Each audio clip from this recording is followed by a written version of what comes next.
gone so far, and I clearly have moved so much and changed my shirt. Okay, so ethical issues related to personality testing. It's really important to know how a test is going to be used, because it is. Like, you should know what your data are being used for. So, for researchers, tests are often used to learn about people, but these tests are also used to help, if, like, when you take tests for schools, career counselor, helping to, like, understand where you are. So those kinds of tests. There's some gray area here. Clinicians, career counselors, like school and career counselors use like vocational interest tests to help you figure out what you like to do. I've taken some vocational interest, and my recommendations were either be a biostatistician, which I was pretty impressed with, that's pretty close, or a history professor, which isn't far off, because I'm likely to teach a history of psych class eventually, probably after pandemic. So they can be accurate, but like they're not perfect. They didn't say I was going to be a quantitative psychologist who's interested in the of applying genetically informed designs to causal inference. Yeah, so it's not perfect. Like, clinicians use these kinds of tests to help diagnose and like select treatments and evaluate if treatments are being effective, stuff like that. Now, kind of the more higher stakes one that there are more ethical issues about are assessments for selection or retention. So, like standardized tests, or deciding if you get into the B school, or like go to med school, all those horrible, stressful. I mean, the things aren't horrible, but the stress is. Employers, like the CIA, does this. They use personality tests to like assess agents and things like that. Employers use integrity tests. Often, they're related to traits that predict job performance. In theory, they're less likely to discriminate by using personality tests against women, minorities, and other groups. Unfortunately, the reality is most of the tests they use, because they're not predictive, like, it's kind of random noise, and so they are used to keep out people who aren't like them. So, like, there's like some test that like color codes you, and so if it's a way for the employers and hiring committees to be like, well, they didn't match the color we want, the literal color, not like their skin tone, although sometimes that's essentially the implication. Like, oh, they didn't get the red color, they got blue. But if they like the candidate, they'll be like, oh, this test is stupid, let's hire them anyway. But if they're like on the fence, or like want an excuse, to be like, well, they didn't match our personality profile, so we don't have to take them. Hence, I cover some of the ethics and stuff. So, types of personality. I just talked about this. So, potential problems. There's a lot of issues with interest tests. There's fields may not evolve. So, if you use known groups to like figure out, like if you use tests that were developed in the 40s, though, like for vocational interest, or anyone that like anything that reflects what is not traditional and classic for a field, can screen out people who aren't the classic version. So it can be difficult for women or minorities to join non-traditional fields. It used to be that they had gender forms in the strong vocational inventory. And so like there were just some vocations that there wasn't a woman version of, like doctor, if I'm recalling correctly. I know that there were women forms that the men didn't have options of, like secretary or like childcare. Yeah. We've improved. ONET has a great one, sponsored by the U.S. Department of Labor, and it's pretty good with matching vocations. Next, integrity tests. These can be different, and I hinted at this, I think, earlier. This is allegedly an example. I have not been able to confirm this. This is an example of an integrity test from a McDonald's job application. You are approached by a group of young kids while you're relaxing in the park. They want you to join them in a game of soccer. What are you likely to do? And you fill this out when you fill out your job application. I should ask my sister. She worked at McDonald's for a long time. Oh, I got a lot of sisters. The youngest one, the one that's in college, the one that's reminding me that you're all are people.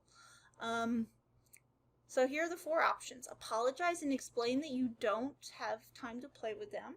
Okay, employer's probably going to like that because you're honest and like you're focused on work, which employers tend to like. You join for a couple of minutes just to make them happy. That might suggest you're a people pleaser. You join in with them as you really enjoy playing with kids. If you're in a child care type job, which is not what McDonald's is, like that one, it doesn't seem to hurt your application. The only question here, that do not select this one, even if it's true, because it's not what employers want to see on these stupid tests. Ignore them or tell them to go away. Now, I realize that I've just recorded myself, and you've just watched a recording of me telling you to lie on your job application. That's not exactly what I mean. I'm not a don't lie, please. Okay, don't do it. It's bad lying, okay? From a pragmatic standpoint, hypothetically, if your goal is to get a job and you know this test is stupid and not actually helpful in screening because it's not, then I would recommend asking yourself for each employment question, what would the employer, which of these questions would be bad to check for the employer. And here, I imagine that the screening criteria is they will not consider applications who click the ignore them or tell them to go away, even though that's what a lot of people will do. I would ignore them because I don't want to play soccer with kids because I was relaxing. I don't want exercise. That's like the opposite of relaxing. But you don't check that box, hypothetically speaking. Okay? Because that makes you look like an antisocial person to an employer who in most cases is trying to filter through jobs. So you get different dilemmas for honest people and dishonest people. So dishonest people, okay, you check the box you know that you need to get the job, to not get screened out. Or like you are chronically honest and then, well, if you're honest, you have a dilemma. So honest people have to decide whether to lie about minor things to get a high score. While dishonest people do not have this dilemma because they will lie. So you end up with this bizarre scenario where the highest scoring integrity people are actually those with the least amount of integrity. Yeah. So like, given that the goal of the test is to measure how honest you are, and the test is fundamentally flawed, I think you know where I stand on this. Alright, so there are a lot of criticisms that are posed by testing, and so the book honestly doesn't put a ton of effort into these criticisms because they're very pro-test. They're in favor of testing. I am also a major favor of testing as well. However, there are certain limitations. Like you can't just deny these because it makes your argument less compelling. There are serious limitations to testing, and also a broad definition of what testing and assessment are. People make the argument that they are unfair mechanisms for controlling people. It's true. They can be abused to do this. China's social credit system does this. What they do is they, just like how Facebook mines all your data, that's essentially the equivalent, like that's an assessment. That's behavioral data. What Chinese government does, according to some of the translations I've read and just talking with people who have talked to people who work with this. I don't have any direct connections. Is a way to quantify economic and social reputation. It's literally like a credit score, but for how well you follow the government rules and are a good citizen. They use behavioral and life outcome type data like debts, peer reputation, government records. It's in the pilot stage, kind of. And there's a really great video. I think it's either Wendover or the other one that's really good. I'll link to it below. No, I'm sorry, I'm not going to link to it in the comments below. I'm going to put it in the class module as an optional thing. But it can be misused. Thankfully, at least I have the luxury of saying that I know my data is, most people don't know how to use this data, the Chinese system. Oh God, it's very good. It's unfortunate. And I'm happy to talk more about like how the system seems to work, what stuff's involved, ways to kind of protect some of your data, not all of it. For our international students, this might be extra helpful.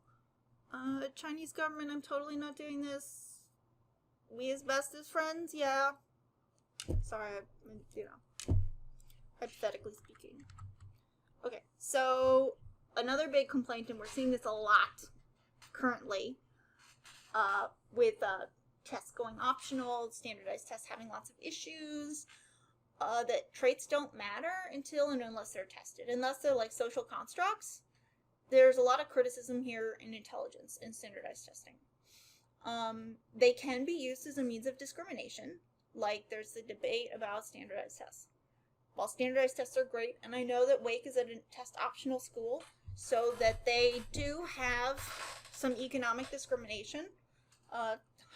People in higher SES tend to perform better, and that's for a lot of reasons, including just access to more resources. Like, I had the luxury of taking the test again, and my score shot up, I don't know, like 100 points or something, back when there were 2 sections.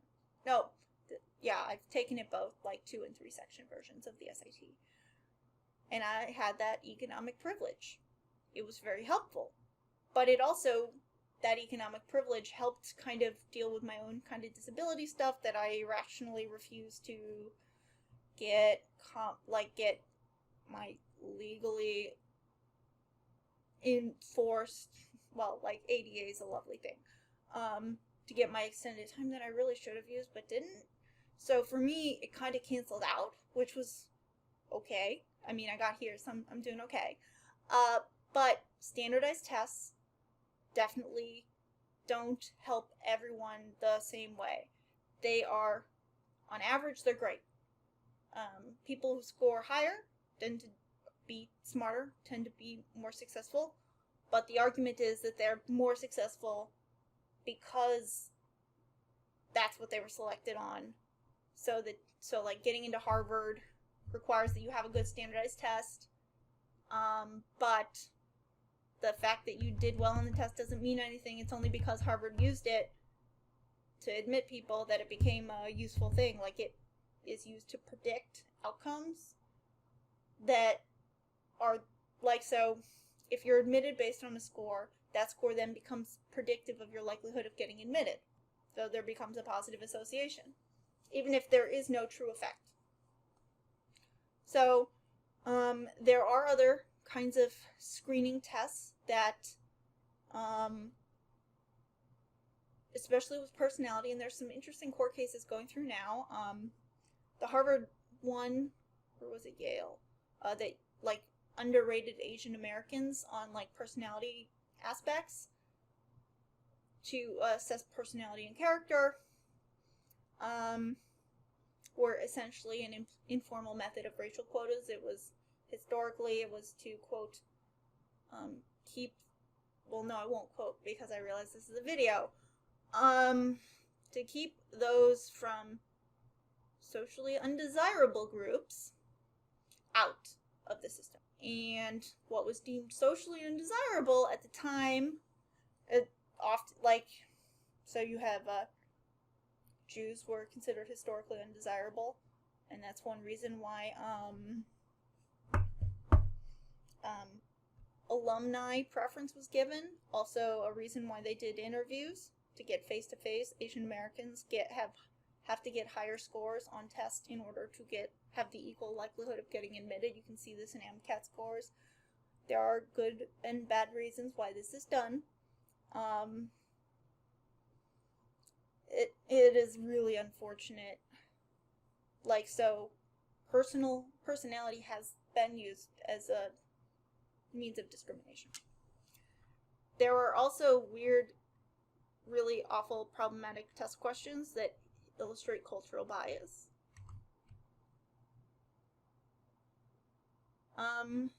This one. So this is I have not found the original source of this question. What I do know is that the earliest reference I can find is from 1987. So that means this test question, if it existed, it's still a really good illustration regardless of its provenance. If this test existed, it existed prior to 1987. The Education Testing Services has come a very long way, and actually I have and College Board and all of those, and I actually have I have a colleague at one of the big testing companies, and he or she does really good work trying to incorporate personality into standardized tests. And it's hard because of all those, a lot of challenges. And they're also really badass statisticians trying to find ways to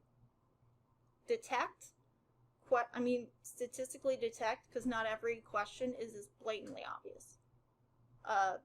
This question here is an analogy question. So you have to kind of match runner is to marathon as which of these, multiple choice.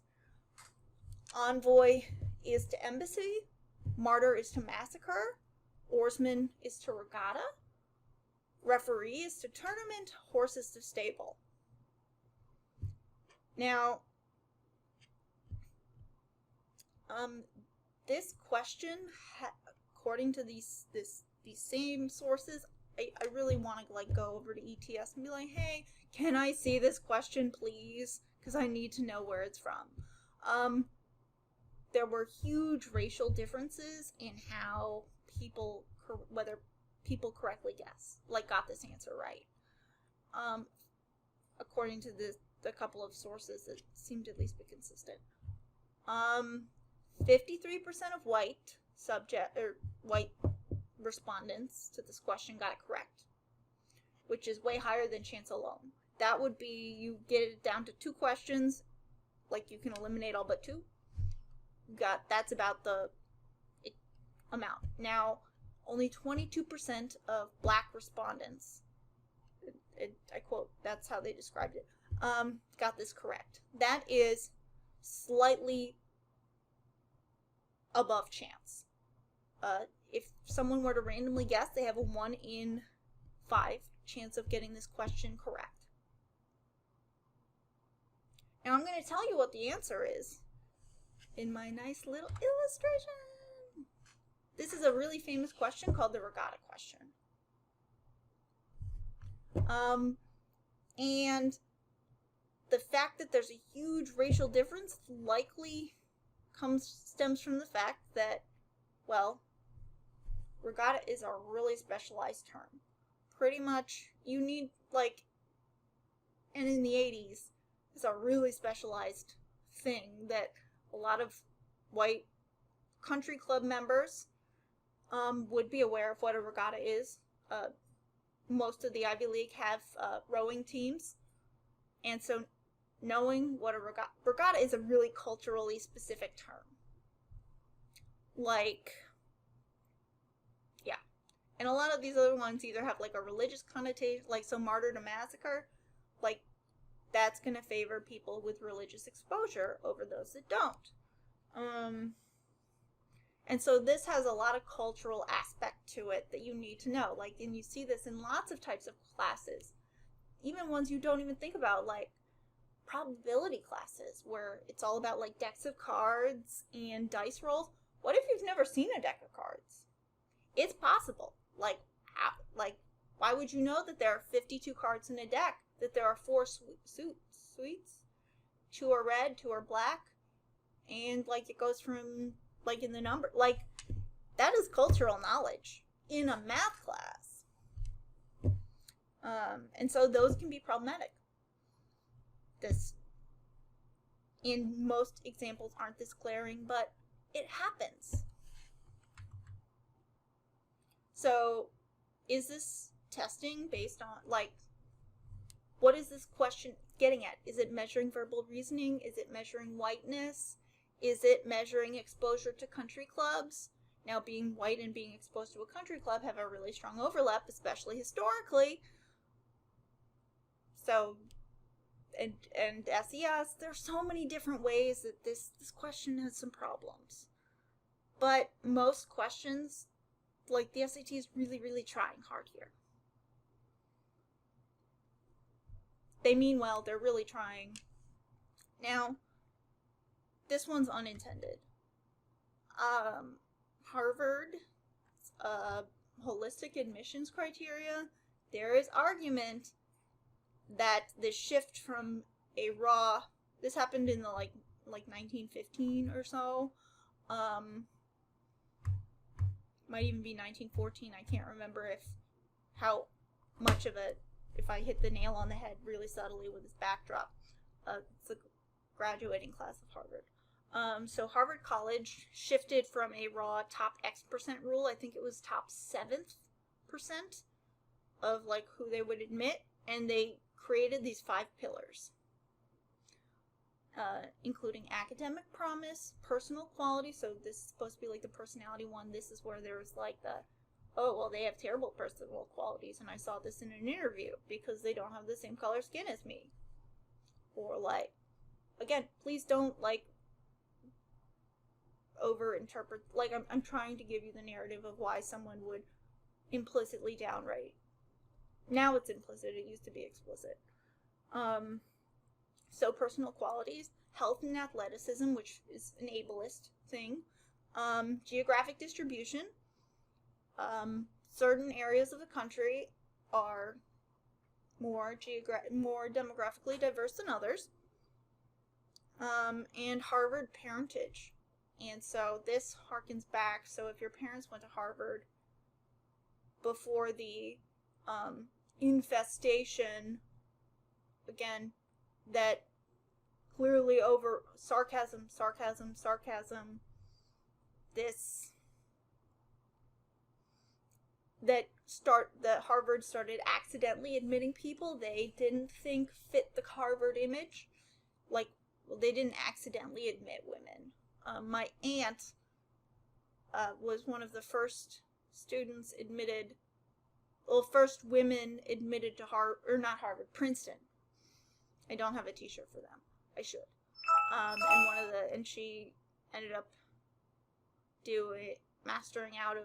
she did her master's in she did helicopter stuff. It's really cool and badass.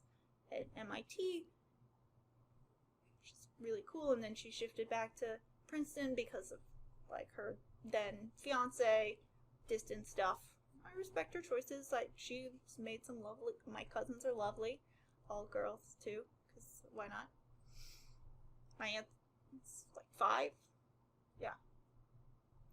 Yeah, 5 daughters. There's a lot of girls in my family. It's weird.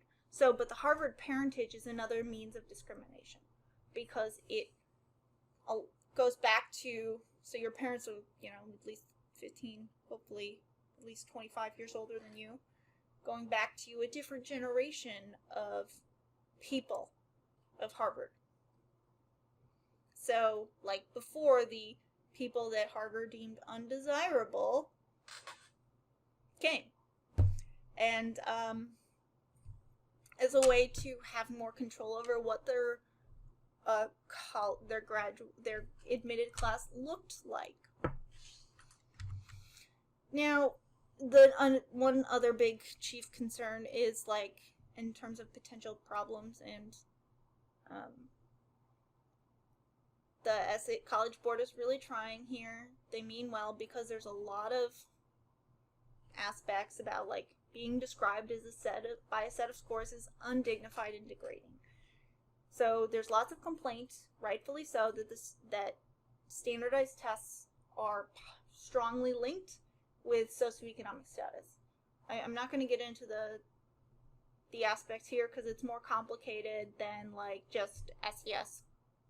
Like it's more complicated. There's like lots of weird stuff. I'm happy to like talk to you guys about it in an office hour or one-on-one or whatever. But so the SAT has been criticized that it favors wealthy students. So what the SAT tried to do is give context to the score by making an adversity index. The goal was to address the criticism of the SAT. It was, quote, designed to place students' SAT scores in the context of their socioeconomic advantage or disadvantage. And so they started to publicize this initiative in May of 2019, and by the end of summer, they had abandoned it, even though it was well-meaning, about this adversity score. And part of it is it's a data quality problem. Like, they were using census tract and school economic funding and stuff like that. They're trying, but it wasn't perfect. It would have, it was broad. It's an SES score. It's not a broad adversity score. Like me, I would have fallen through this and been listed as like the most advantaged, while in fact I had enough setbacks and like disability stuff that I'm grateful the advantage was there, because it allowed me to get where I am. And I'm very aware of that privilege, because had I not had that economic advantage, I would not have made it. Like, I would not be a professor today, because it helped balance out, and also my stupid stubbornness about using, like, accommodations. I'm better at that now, but they tried, but it was this weird number that, like, it's pretty undignified and degrading. Like, and also because of how it was measured, it would almost incentivize parents to, like, change the location of their second home to, like, it could create gentrification, like, immediately. Because people would do this. They would people will rent apartments in better school districts or wider school districts, so they can live where the, like, nice big neighborhoods are with the, like, cheap properties, and then cheap property taxes, and then like have the tiny little things so they can take advantage of the better school system. Or in this case, they would have shifted to change their location to a worse school system. So yeah, there's lots of responses to this potential criticism.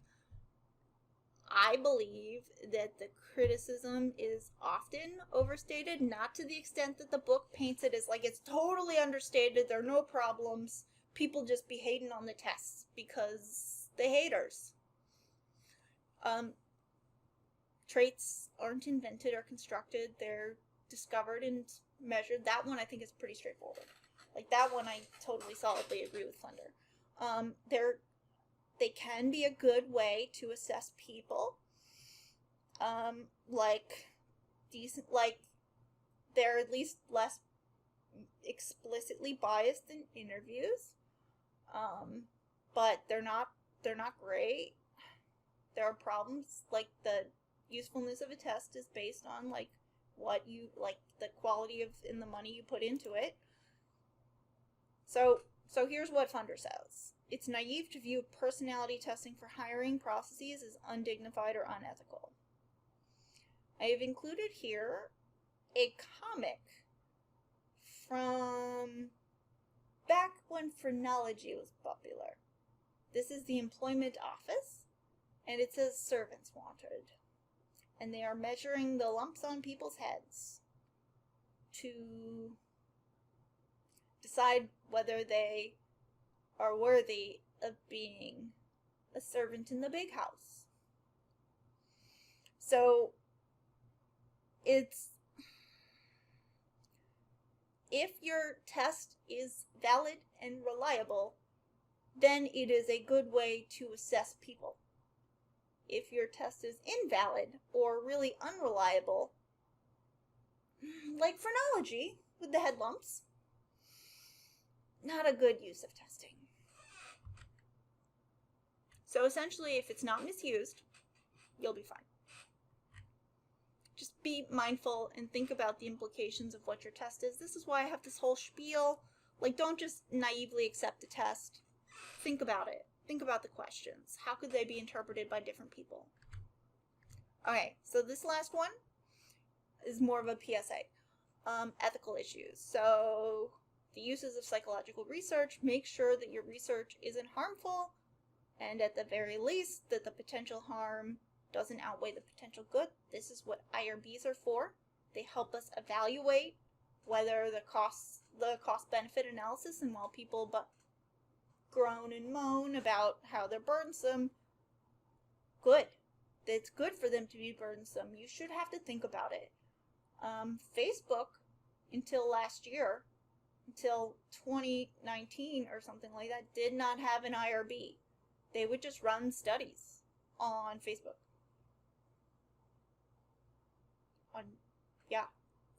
No ethics check, no quality control. I have problems with that. Okay, so another ethical issue, again, I'm not going to crawl too deeply into this, is like, be truthful. Don't plagiarize, don't falsify your data. You're welcome to make data as long as you tell people it's fake data. Like my dissertation, 1.01 million models of fake data. Lots of twins, like billions of twins. But it's not fabricated. I made it, but I didn't pretend it was real. So there's one last issue that the book talks about, so I figured I might as well touch on it, but I'm not going to go too deeply. Deception in research studies is doing research on participants and telling them something that's not true. So it's got a purpose. It can be done ethically-ish. It can get approved by IRB.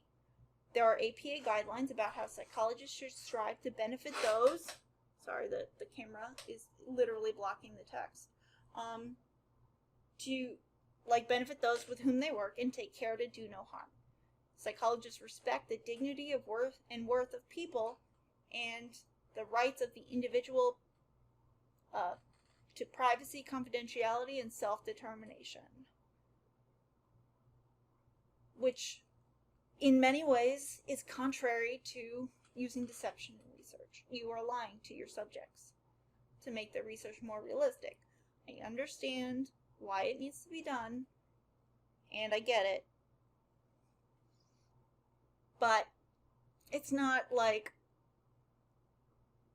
great to do. There are arguments in favor of it. There's informed consent. They tell you that, there's maybe deception. It usually doesn't do harm. And certain topics just can't be investigated without deception. You can't tell people you're studying cheating behavior or stealing behavior and then just watch them and wait for them to do it, because, they're not going to behave normally. But there's a lot of arguments against. And one reason why I don't run experiments is every question I would ask is either unethical or immoral or impractical, or would require deception. Informed consent for deception is not possible. You can get forgiveness, but you can't get consent. It's unclear when the deception stops. It harms the credibility of our field. It makes participants suspicious of other studies, and there are alternatives. You can investigate topics in the real world, using random experience sampling, things like that don't require you to lie to people. So, there are times when it's just, I totally, don't mean to hate on people that do deception research. I appreciate that they can do it, that they do it well. There are people in the Wake Forest Psych Department that do deception research, and they go about it really thoughtfully and carefully and really think through, is there any other possible way I could do this? And unfortunately, they're in a little research niche that they can't go about it any other way. So, like, I respect and support it.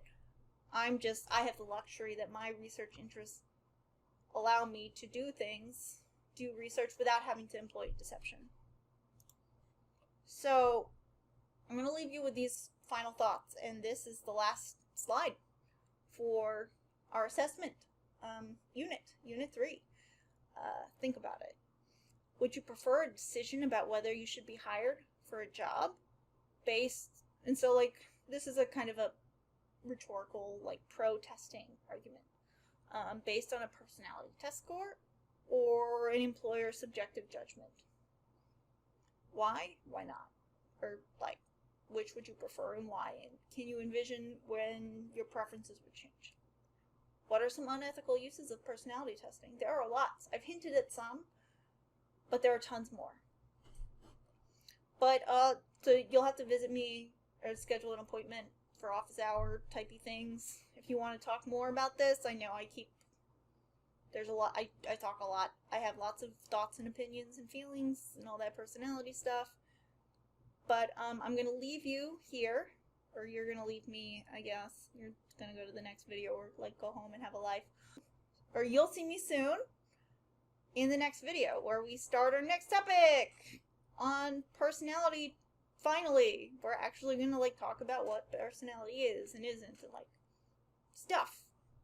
Like, yeah, cool.